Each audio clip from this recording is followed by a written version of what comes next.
লক্ষ্মীর ভান্ডার, সবুজ সাথী, কন্যাশ্রী এই সমস্ত কিছু সুবিধে নিয়েও মমতা বন্দ্যোপাধ্যায়কে চোর বলছে সিপিএম কংগ্রেস।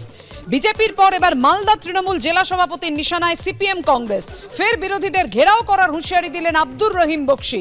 তিনি বলছেন, এরা দাপিয়ে বেড়াচ্ছে গ্রামে, এদের ঘেরাও করুন। গতকাল রতুয়ায় দলীয় সভা থেকে সিপিএম কংগ্রেসকে উচিত শিক্ষা দেওয়ার কথা বলেন মালদা জেলা তৃণমূল সভাপতি ও মালতীপুরের বিধায়ক। জনগণের করের টাকাতেই সরকার চলে, কারো জমিদারির পয়সায় নয়। তৃণমূলকে পাল্টা কটাক্ষ সিপিএম কংগ্রেসের।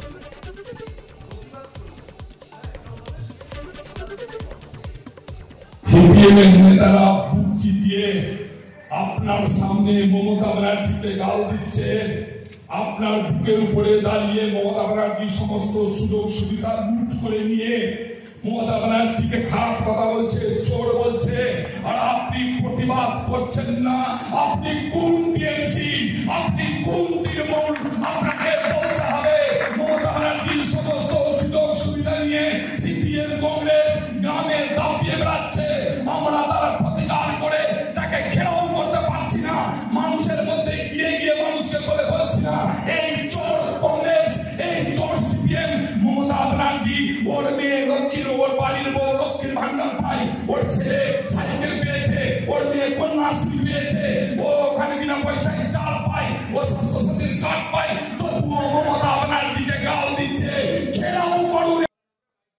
পশ্চিমবাংলার মানুষ যতটুকু যা সুযোগ সুবিধা পায় সেটা হচ্ছে জনগণের ট্যাক্সের টাকাতেই।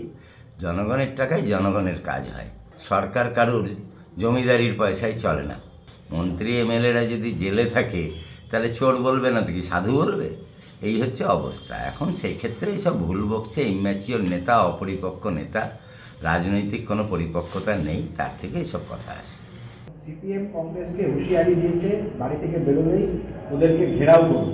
এদের ছেলেমেয়েরা স্বাস্থ্যসাথী পেয়েছে, বহুত সুযোগ সুবিধা পেয়েছে। এটা মালদার তৃণমূল কারোর বাবার ক্ষমা দিলে করুক না, কারোর বাপের ক্ষমা দিলে করুক। ফের বিস্ফোরক কুণাল ঘোষ আজকে বললেন যে 2036 পর্যন্ত মুখ্যমন্ত্রী থাকবেন মমতা বন্দ্যোপাধ্যায়, তারপর মুখ্যমন্ত্রী হবেন অভিষেক বন্দ্যোপাধ্যায়। অনেকে তৃণমূলের ওপর শকুনের মতো নজর রেখেছে। অনেকে ভাবছে তৃণমূলকে দুর্বল করতে পারলে পশ্চিমবঙ্গ দখল করতে পারবে। সেগুড়ে বালি। 2036 পর্যন্ত মুখ্যমন্ত্রী থাকবেন মমতা, তারপর মুখ্যমন্ত্রী হবেন অভিষেক। তৃণমূল সরকার থাকবে, চলবে, আরো নতুন মুকানুন। চুচুড়ার সভায় মন্তব্য কুণাল ঘোষের।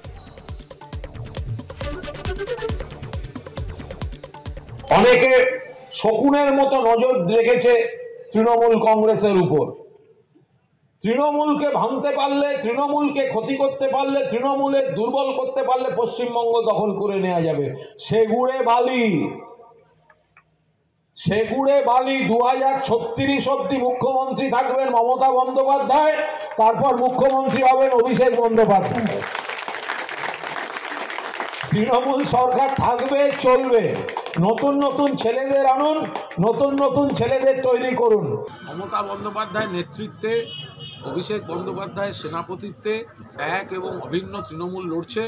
বিজেপি আগে ঠিক করুক আরএসএস বিজেপি না সিবিআই ইডি থেকে বাঁচতে যাওয়া দলবদলু বিজেপি, গদ্দার বিজেপি না পুরনো বিজেপি, শুভেন্দু বিজেপি না সুকান্ত বিজেপি, সুকান্ত বিজেপি না দিলীপ বিজেপি, এগুলো আগে বিজেপি ঠিক করুক। আমরা বলছি মমতাদির নেতৃত্বে, অভিষেকের সেনাপতিত্বে লড়াই হবে।